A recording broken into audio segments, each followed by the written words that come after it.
And welcome to the Go Earn It podcast. I'm your host, Shane Sparks. As always, super excited for the guests that we have on this podcast. And we welcome in the longtime head coach for the Lehigh Mountain Hawks, Coach Pat Santoro, was a four-time All-American at Pitt, won a couple of national titles for the Panthers. Coach Santoro, happy to have you here. How are you?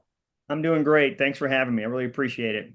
I want to start with Darian Cruz, because we had Darian on it a few episodes back, and he talked about different things that you would say to him to get his mind right, get him loose, get him relaxed. I thought it was fascinating. So my first question out of the gate to you is, and you've been coaching a long, long time, what Yeah. are a few conversations, and I want you to be,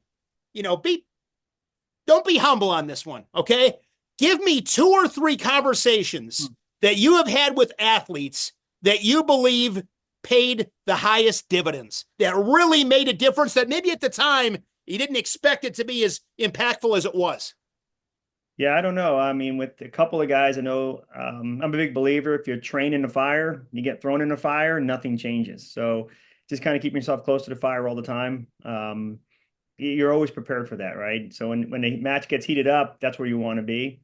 And I guess the other one, I guess I'm really big on courage because, confidence can be shaken, right? You hear it all the time. But if you have courage to trust your training and trust your abilities, you'll find your confidence within the match. So you can have a lot of doubt going in, but doubts just those are normal, natural things. Those are necessary things because it builds up nerves, and kind of nerves are a good thing. My dad always told me a little bit of nerves are really good. And so I believe, everybody has a little bit of doubt. Doubt does not equal disbelief. So those are pretty much the message we have to our team. And if you understand what doubt is, then you can wrestle really free and just let it fly. How did you get involved in wrestling? I just wanted to be by my big brother. So I had a brother that wrestled for Lehigh. He was a three-time All-American. He was actually probably the better wrestler. He was a two-time state champ. Like I just wanted to be around my brother Rich. He was awesome, right? So he would go to practice. I'm like, I want to be with him. And pretty much I went to the wrestling. This was probably a blessing because I wasn't very good. But when I went to the wrestling room, I was, wall-to-wall mats. It was a playground for me. So I always looked at the wrestling room as a playground. And eventually you start learning in a playground. But I think of it as it's a fun time. It's a game. How old were you when you started wrestling? Probably first grade. And, but I was, like I said, I think I probably wrestled 3 matches that year. And next year, I think I wrestled maybe 10. I wasn't one of those guys that was all year round. I played baseball, I played soccer, I ran cross country. I did a lot of different sports. Wrestling was always something I loved, but I thought I was going to be a center fielder for the Phillies. Then I got introduced to the curveball in ninth grade, and I said, all right, I'm going to stick with wrestling a little bit. So How do you stay in love with the sport? You talked about growing up playing multiple sports. I'm a big believer in that because I think the reality is for 99% of us, to think you're going to be this big D1 superstar, I just think maybe that energy is just, not in the right direction at times. How did you stay in love with the sport, and how do you coach staying in love with the sport?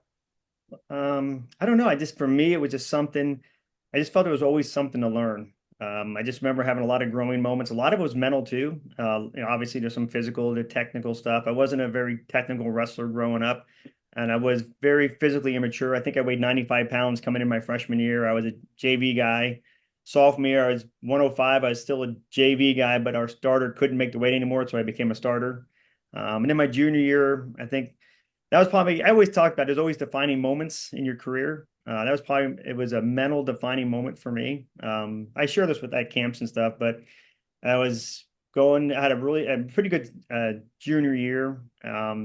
Went to regionals and I took fourth. Only three go to states. And I just remember it was Liberty Gym right here in Bethlehem, Pennsylvania, sitting against the gym in tears. And I remember looking at my knee pad and looking at my sock and saying, it's not my lucky knee pad. It's not my lucky sock. It's me. I got to make a change. And I always worked hard, but it was just I had to make a mental change on how I approached the sport. And I didn't get results immediately. It took a couple years before it started becoming noticeable. I mean, my senior year, I was fortunate. I qualified for the states, placed third, but I wasn't a big recruiter or anything. It was just something I was really starting to figure out in my mind, and it would help me grow as an athlete. And I think I take the same thing into coaching. There's always something to learn. Do you remember anything more specific on the shift in mindset? No, that was it. It was me sitting there, and I had a teammate. He actually was our best wrestler, and I just remember sitting there and saying to him, I was like, kind of being what you do. You're kind of my baby. You're sitting there in tears, and I can't believe my season's over. And he just get a statement. He goes, or it's just beginning. And that kind of stuck with me. You know, he probably didn't remember saying it, but there's a shift. I mean, it was just a shift. And I always, like I said, I always worked hard, but I started really studying how I was doing things, right? And I had some really good high school coaches too. And I just started paying attention. It just took a while for it to develop. And then I did a postgraduate at Blair, and I had, Bob Latessa and Jeff Buxer were my coaches. And then things just took, I think I physically matured too, and mentally I was maturing, and things just took off from there. And those everybody thinks it was my Blair year, which that had a ton to do with it. It was really the mindset I had that junior year in a locker room by myself, right? So What was it like wrestling for Coach Buxton? painful because he was young back then. So he was on the mats. He put a lot of beatings on me back in the day. So he was awesome. He was great. Bob Latessa was another, what a great mind for wrestling. I was just surrounded by two guys that were young enough to get on the mats every day, and I loved wrestling. I could wrestle all day. I was that guy that could wrestle 5, 6 days a week because I loved being on the mats. Why was Pitt the right choice? That's funny. I have to give credit to my college roommate, Al Utter. He was actually, we both did a post grad year at Blair. That was pretty big back then at Blair. Now it's really not. I probably wouldn't have made the team, today with the teams they have now. But I did a postgraduate year because I was, like I said, I was 126 pounder in high school. I was physically immature. I was still growing. I knew it academically. I never took serious. I just kind of went to school and did my thing. I really wanted to wrestle. Then going to Blair, I knew I needed something, a challenge academically. I knew I needed a challenge, just another year to physically grow. So Blair made a lot of sense. And then I was actually going to walk on at Penn State. I mean, that's where I wanted to go since they recruited my brother. I always thought that's where I was going to go. And at the last minute, my college roommate ended up being my college roommate said, "Why don't you just take a visit to Pitt? Just go out there. What's the worst going to happen?" I was like, "All right." Took a day. It was in April. That's when back then we could take trips in April. People didn't decide, and I drove out there. I spent a day with Rande Stottlemyer, and I just thought just something clicked. We hit it off. He was just an amazing human being. I met some of the guys in the team. If you've been out to Western Pennsylvania, people are some of the friendliest people in the country there. So it was an instant click for me. I loved it. It was the best decision ever made. In the background, you have a bookshelf. Give me 2 or 3 of your favorite books. Well, probably my favorite one's the Bible. So that's an easy one for me. That's something that I probably read the most. But I like a lot of mental stuff, mental training. I don't. It's actually I'm going to give a plug for it. Ben Askren just came out with a book. It's really good. I'm drawing a blank. I just read it like 2 months ago when it came out. Amazing book. If I can come up with the name while we're talking, I'll let you know. But I can't remember the name of it right now. What's that? We wrote with Spartan. Something I'll remember. It'll come to me. Was that the All In Journal? No, he has the All In Journal. Okay. I'm a huge Ben Askren fan. Just to let you know, back when I was at Maryland, I used to bring him in for our camps. I saw the Coach Dillon. I saw the way he was wrestling, and then after watching the second year, we both realized there's a plan to what he's doing. It's not just he's just not figuring it out as he goes. Then we brought him in for some camps, and sure enough, he had a plan. I actually took my son out to his camp this summer. I spent 3 days with him. I just wanted to watch him run the room. He's got a great approach. I think he's about keeping kids in the sport. If you stay here long enough, you're going to get really good. So I really like his mindset. So I just gave him a plug. Hopefully, people go out there and go visit. If you have a chance to visit it and spend time with him, he's pretty amazing. So I'm really glad I made the trip. I'm trying to remember the name of that book, and Extreme Balance. Extreme Balance. That's it. So that's one of my favorite books recently. I think I read The Rise of Superman this summer. I'm a big reader, so I read a lot of books. Our team read one, Chop Wood, Carry Wood this summer. We do a team read every summer. This last summer was Grit. This past summer was, Chop Wood, Carry Water. So it's kind of like saying favorite book. It's kind of like saying favorite movie, favorite song. It really depends on your mood almost, right? Yesterday, I was preparing for Ohio State Rutgers.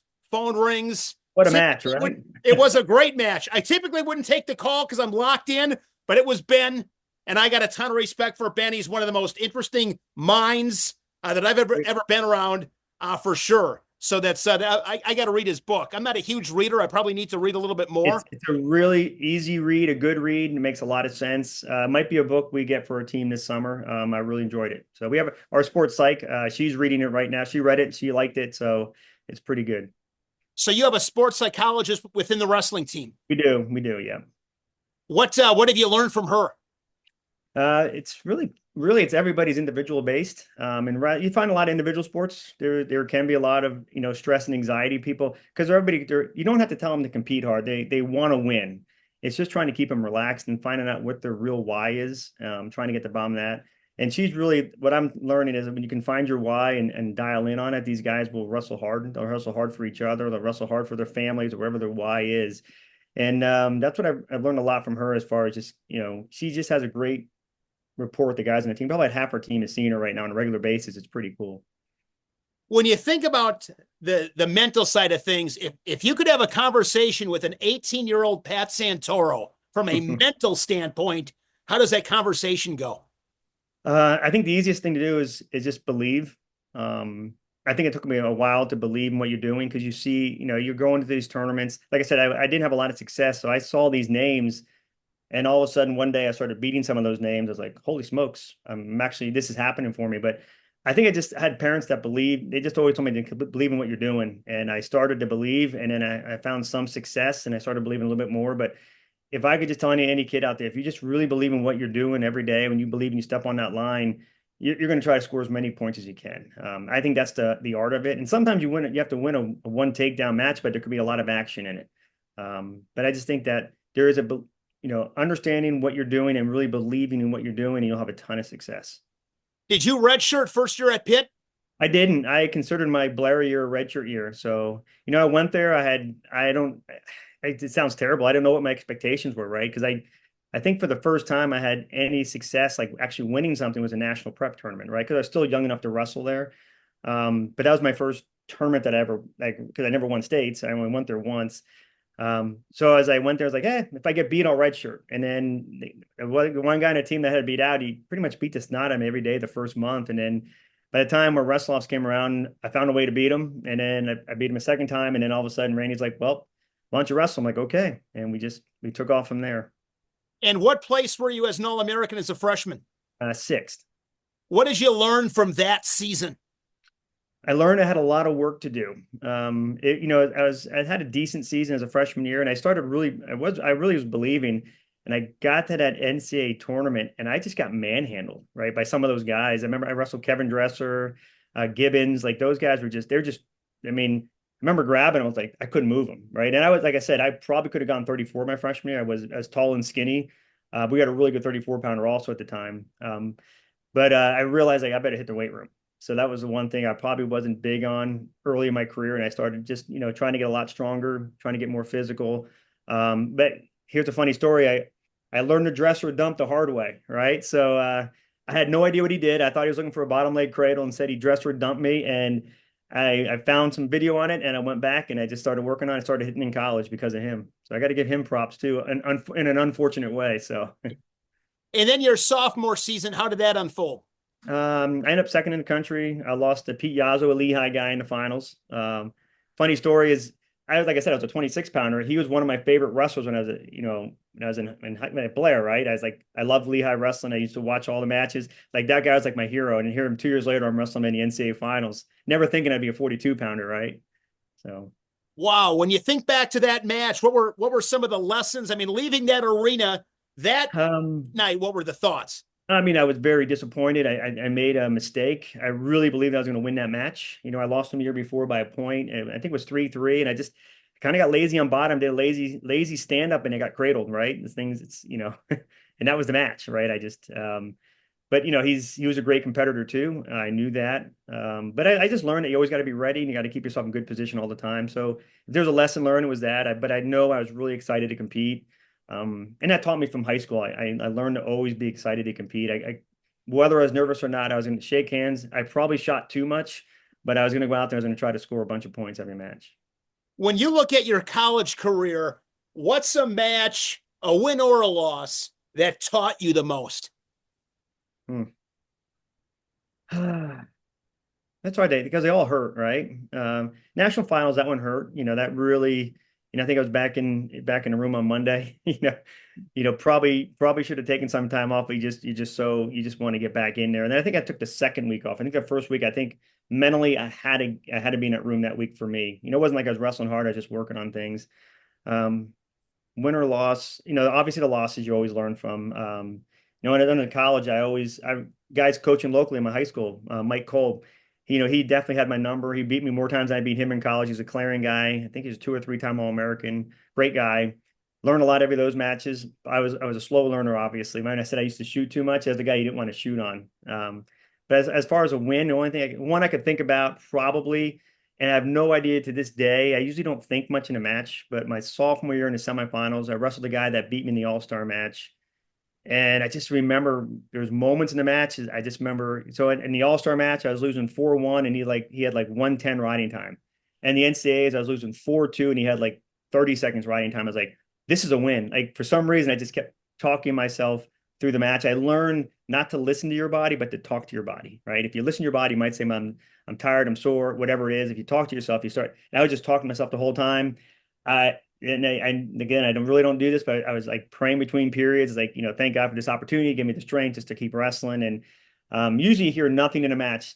And then one thing I heard, and never heard anything else except for my coaches, we were in a 6-6 tie, edge of the mat. We just got in this little scramble, nothing happened. I thought there was like 3 seconds left.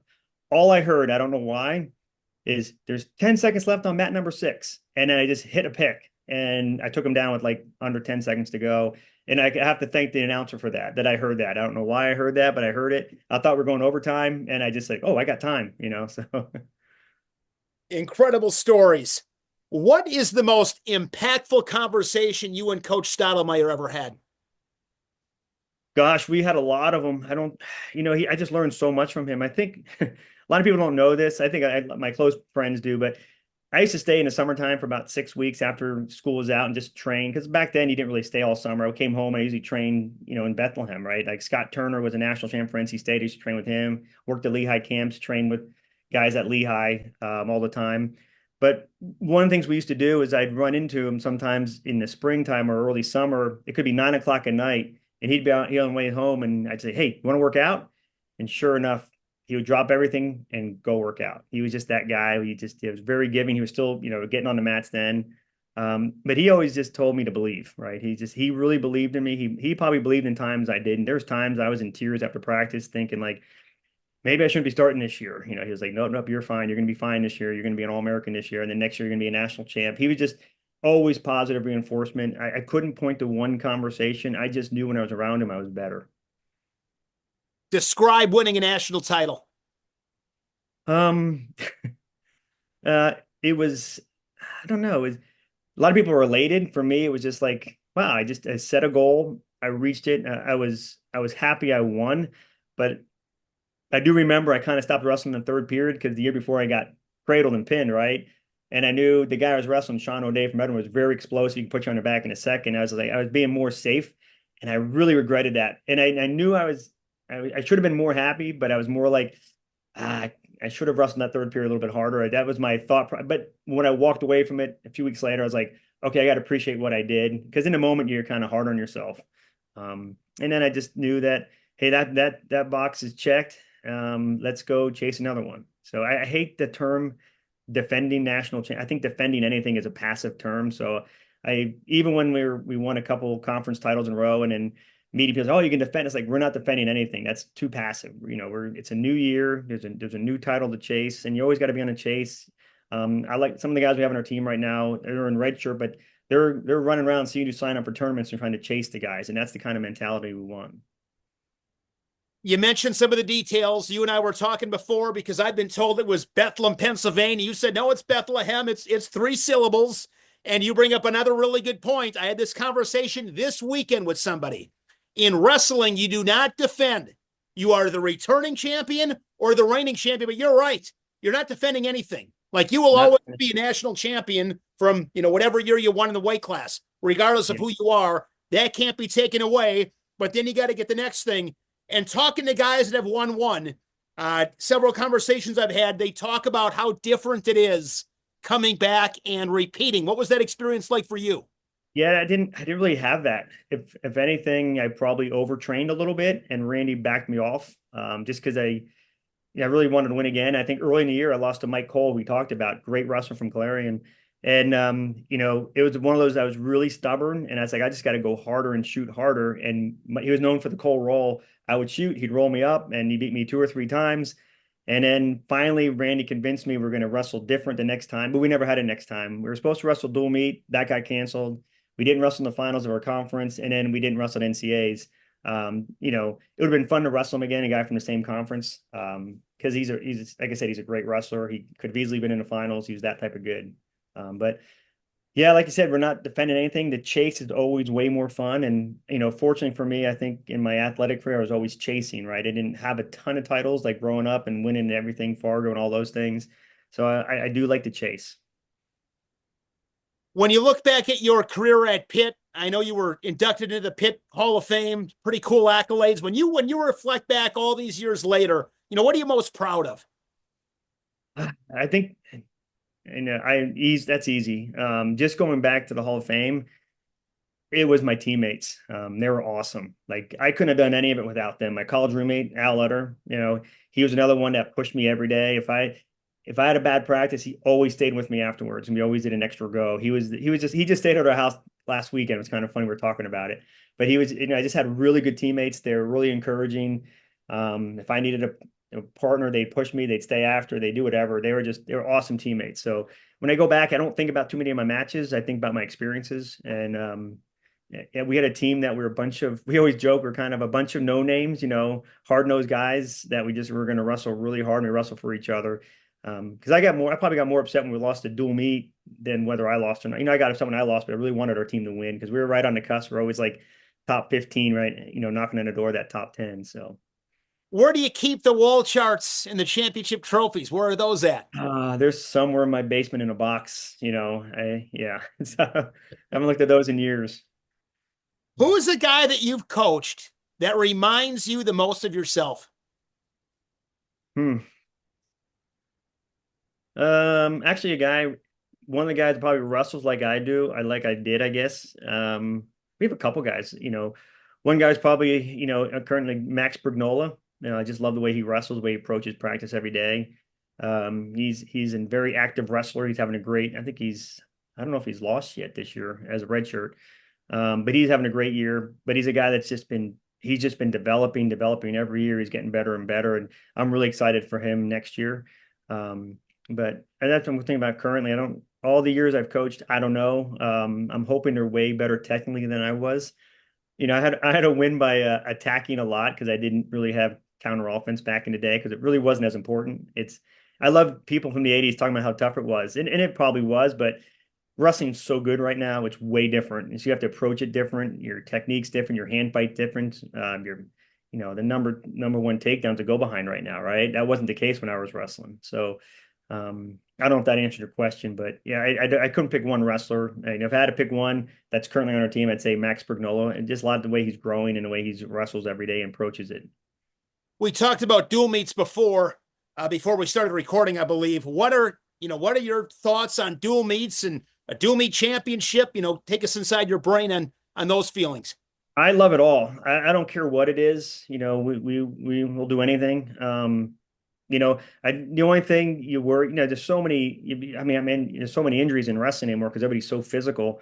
You add another championship, someone's going to be sitting out of the dual meet championship or the NCAA individual tournament. That's just the way it works when you have that high level competition week in, week out, right? You see it at the conference tournaments and NCAAs, guys get dinged up.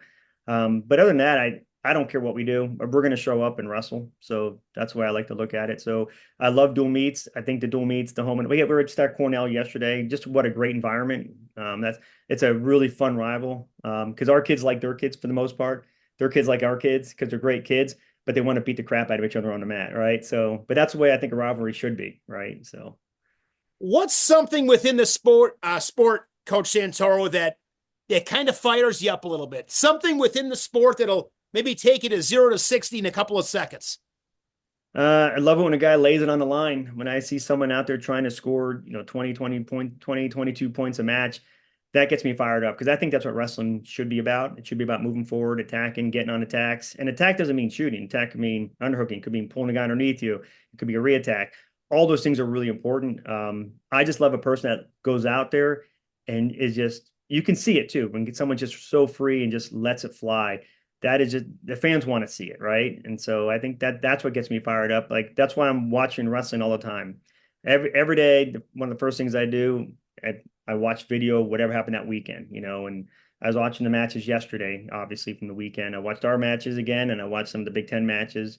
But I think it's important. We got to stay current. We got to see what's happening out there. It's also important for like not so much we're going to scout every single kid, but seeing what's happening out there, what the trend is, and moving towards that. A lot of times you see it at the World Championships first, then it starts making its way into college. When you had a lost my train of thought a little bit on this one. I know what I was going to ask you. Being a fan of the sport, watching guys score points, who are a couple of guys over the years that you didn't coach, but you watch them wrestle and you're just in awe of what they're able to do. Well, I think the easiest one right now is Mitchell Messenbrink, right? I mean, that guy he is just fun, right? Meyer Shapiro, he's so fun, he's so creative. And I think when you get creative, when you think every day about getting better, that's when it looks like they're levels and levels above you, but the levels are so small. It's right. It's just making that decision every day to get better. And you make little adjustments every day, and then all of a sudden one technique turns into two, into three, into four, and it looks like you're flowing, but a lot of work went into that, but it doesn't happen overnight. It's rare that someone can just pick up a technique or a flow overnight, but it can happen quickly. It can happen in 2 or 3 weeks if you really work on two or three things specific. You can open up your offense tremendously. And a lot of it's just open up your mind a little bit when you walk out there. You've been at different places, again, been doing this for decades. Who are some of the best wrestling minds you've spent some time with? Well, we just talked about one of them, right? Ben Askren. It's so funny. Some coaches share minds, some don't. I think a really good wrestling mind. I really enjoy talking to Lou Roselli. Keith Gavin's got a great wrestling mind. I don't want who else in to cut short here. I call a lot of Tim Flynn, really like him. I don't know them as well, but I do enjoy talking with them at the Penn State staff. I think I think their approach to wrestling is pretty positive. I think it's pretty good. But there's so many good minds. Jeff Buxton, he's got one of the greatest minds I've been around in wrestling, right? He's tremendous. He breaks things down. He sees things. He has a great way of explaining it. He asks the right questions. So he may be one of the best minds I've been around, but he's pretty amazing. What's the biggest difference between you now compared to 20 years ago? Just I think the sport's evolved so much, right? Before everything, back in the day, everything was, and everybody talks about wrestling, embrace the grind. I don't think it has to be a grind. I think it's going to be a consistent daily effort, right? High effort. I never looked at wrestling as a grind. I don't understand that when people. I think it's something you get to do every day, right? You get to go to the playground and get better. But I think the training's changed. I don't think there's as much live wrestling as there used to be. I mean, we used to do, gosh, we did hour goes, 30-minute goes. That's not the case. I mean, we'll be lucky, you might do, some 10-minute goes, 8-minute goes. It breaks down. It's a lot shorter. There's not a ton of long goes anymore because you're not training for a marathon, right? You're training for a 7-minute match. So you got to mimic that as much as you can. What's a rule? If I gave you the magic wand, you could change one rule. Is there anything that you would change in folk style wrestling? Hmm. Wrestle till you pin somebody, or till someone quits. No, I'm a big pin advocate. I always believed in pins. I like pinning in college. I think my last 2 years in college, we went to a 6-point tech fall, for dual meets, and the pins dropped. And I was guilty of it because it was easier to tech fall someone than pin somebody. But I do think the ultimate art of wrestling is to pin somebody. But I love pins. If there's a rule change, I don't know. I think we've made some pretty good rule changes. I do like, and I've talked with a lot of people. People don't want to have a long time on the mat. If you can't turn a guy, they want to cut him. But there's an art being a top guy. There's an art to turning somebody, and you may need that first 45 seconds to soften a guy up because they're elite, right? They're really good. They're good position. They're strong. It takes a while just to turn somebody. You don't just turn them unless you catch them in something. I was an armbar tilt guy, so sometimes you wear them down a little bit. So I do think if you're going to make it on your feet, then just go freestyle. But I do think getting off the bottom is an art. You better get off the bottom. That's a third of the wrestling. You can't ignore it. Top is really important. If you're going to ignore it, it's third of the sport. Shame on you, right? And you can if you have to be good in two of them, you better be good on your feet and good on bottom. But why not be good on top? Because there's three parts to wrestling. If you ignore any of them, I think it's a poor choice. As an athlete and as a coach, and I know you got so much experience, so it's, some of these are like, you probably got a million of them, but is there a corner story that stands out as an athlete and as a coach? A corner story? Yeah, just something in the corner within the match, something maybe that you said, something maybe somebody said to you. Maybe it was a heated exchange between coaches. I mean, just anything memorable from the corner. I guess I can think of two of them. One, we had a kid, we was getting ready for the conference finals. He was wrestling the guy that was number one seed, and you could just see he just was getting really tight. We're waiting because they're doing their awards for the other weight classes. And I go, "Hey, what are you doing tonight?" He just looked at me. I was like, "Got any big plans?" And all of a sudden he just started laughing. He was like, "Nah, I'm thinking about going out and wrestling." And then he went out and he won. So it was pretty cool. One of my, I guess, as a head coach, one of my first experiences was at Maryland. And we were wrestling this we were wrestling, I think it was Duke, or I can't remember. The kid was pretty good though for their team, one of the better wrestlers. And our guy was starting to come back on him. All of a sudden there was blood time. The kid had blood time. And there was maybe 12 seconds left, and he just came over. So this is the first time you actually said something and it happened, right? I remember it's like, "Hey, he's got a stall call. You're going to take 2 half shots, get the stall call, take him down, put him down in overtime, and take him down." It was like that fast. And he's like, "Okay." He went out and hit 2 half shots. They hit him his stalling. He got a takedown on the buzzer. Then he got a takedown in overtime. I was like, "Holy smokes, that just worked." So that was like there's so many corner things I can't pick one of them. That was the first one, and the other one was my first year at Lehigh when we had that conversation. So those like the two last ones I remember that were like, okay, that just happened. That just works. So, but You remember who those guys were? yep. Andrew Schlaffer from Maryland and Seth Chizzuli from Lehigh. Yep. That's great. Uh, on the freestyle side of things, what are some of the battles? I mean, you were right in the thick of, one of the top Yeah. guys in the country. What are some of the battles that you remember on the freestyle side? That was a lot of fun. The only regret ever having freestyle, I was a full-time coach. So it wasn't like today. Like I pretty much wrestled college style all year. And then once March hit, I pretty much shifted to freestyle. I don't recommend that for anybody, but I was always playing catch up, I felt. But I really enjoyed it because I got to wrestle some amazing people. I wrestled, gosh, Nate Carr. I got to wrestle Lincoln Malgravy, Townsend Saunders, who I wrestled in the national finals one year. Then he beat me to make the Olympic team a few years later. Um, gosh, there's always like the Steiner. I mean, Terry Steiner was another one. Just national champ after national champ. Matt Demmer is a two-time champ from Wisconsin. Just some really good, solid people. Like from the quarterfinals on, you're wrestling a national champ or 3 or 4 time All-American. That's what I really loved about the freestyle when I wrestled, is like every match meant something. So I really enjoyed that time. Just every match was just a battle, and I really enjoyed those battles. I think I wrestled Chris Bono a bunch of times. Like they were just a lot of fun. What match was the most painful in your entire career? Not losing in '96, being an alternate. It was match 3 in overtime. That was a one. I mean, usually I bounce back pretty well after a loss, but that one hit me pretty hard. That was the one, it's for the Olympic team, right? And it was, one of those matches, and he won match 1, I won match 2, match 3 went to overtime, and I kind of hesitated on attack, and I left myself open, and I had a lot of regret just not going for it more. But the better man won that day, and he went and got a silver medal in the finals in the Olympics, right? So he did great things after that. Great wrestler, great person too. So, I was really fortunate. I was blessed to wrestle a lot of really good people, but not just good wrestlers, but off the mat, I think everybody got along. We really didn't have that animosity towards each other. It was pretty respectful. And maybe I don't know if it's like that today. I think it is. It seems that way. I'm not obviously wrestling anymore, but it seems like the guys get along pretty well off the mat. And I think that's one thing that our sport does pretty well, because it's a very humbling sport, right? You can go to practice one day and you're king, and 2 days later, the same guy's kicking a snot out of you. So you're always going to be humble. You're a day away from having your worst day, and you're a day away from having your best day, right? So you have to embrace it, and it is what it is, and you move on. When bad things happen in life, and they're gonna happen, it's not our job to ask why, but it's how we respond to it. And that's just like wrestling every day. Like, I don't know why this is happening, but this is how I'm going to respond to it. And your attitude is going to overcome anything. And it's really important. Obviously, there's going to be technical skill set, but your attitude is really important.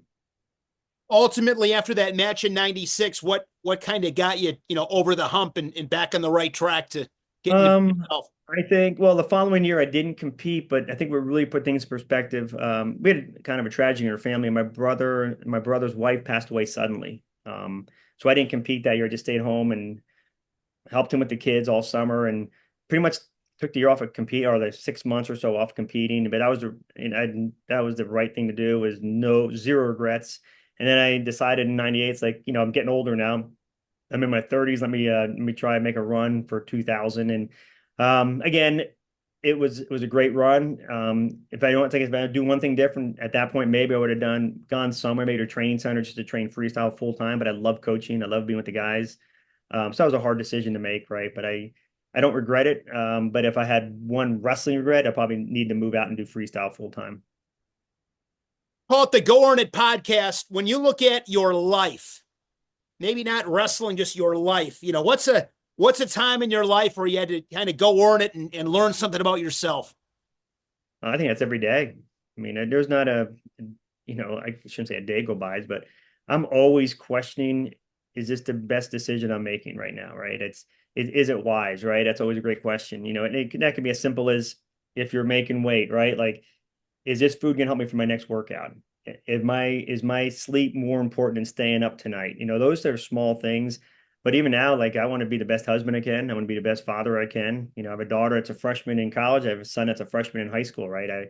I want to be there for them. I want to support them. And wrestling is a really, really important part of our lives, but it's not our lives, right? It's just part of what we do. It's not who we are.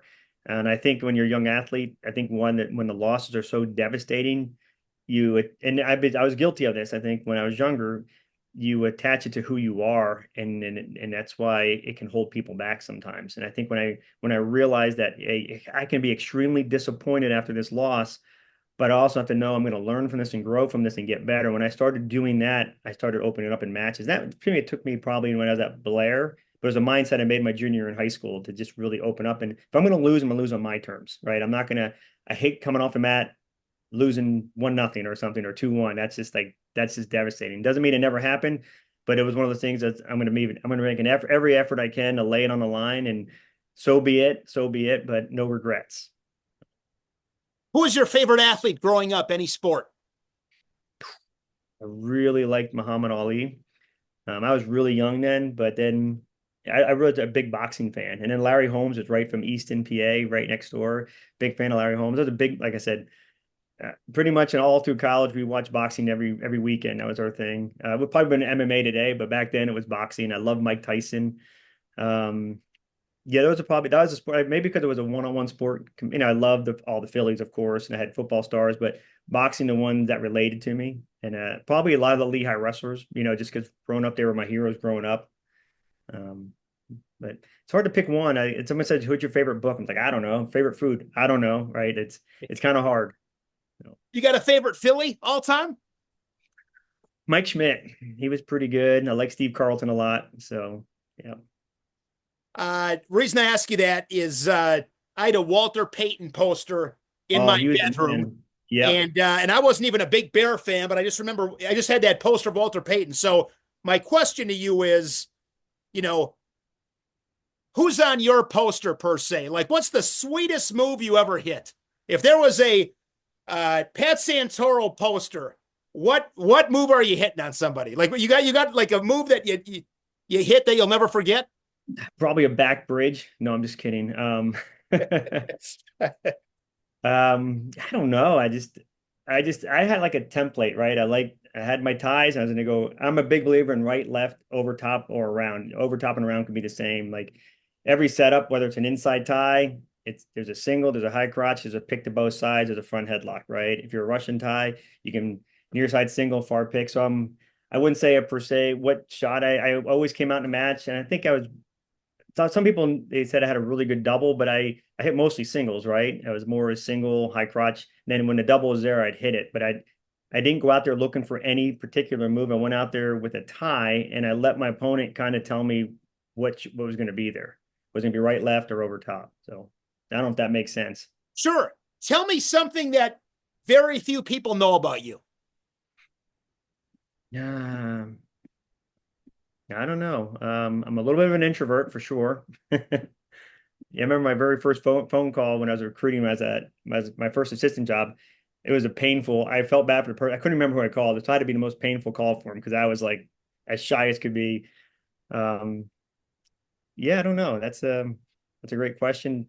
What I love to fly fish, so I can get lost for hours on a local creek or a river. Throw some headphones in there, get out there, and just stand there for. I've been known to be out there for 6, 7 hours straight sometimes. But I just don't get a lot of time to do that anymore. But during COVID, I did that a lot. What's your favorite kind of music? I like classic rock, so that's probably what I go to. My go-to, you know. If you made the NCAA finals and got to pick your own music, what are you running down the carpet on? It's a country song called "Open the Gate." So I just like the words on it. You know, it's kind of a cool song, but I don't know. I That's a great one. I'd have to think about that probably a little bit longer, but You got a favorite concert that stands out? Jimmy Buffett. Okay. Can't go wrong with him. Can't go wrong with him. They were the best concerts every from age 70 to 70. There's people there. That's what I love about it. Just brought generations together. I went to about 4 or 5 of those before he passed, but that was awesome. So Couple more for you. If you were making a cross country trip, it's you get to pick three people, dead or alive, that you've never met. You just can't have never met them. Who are you making that trip with? hmm.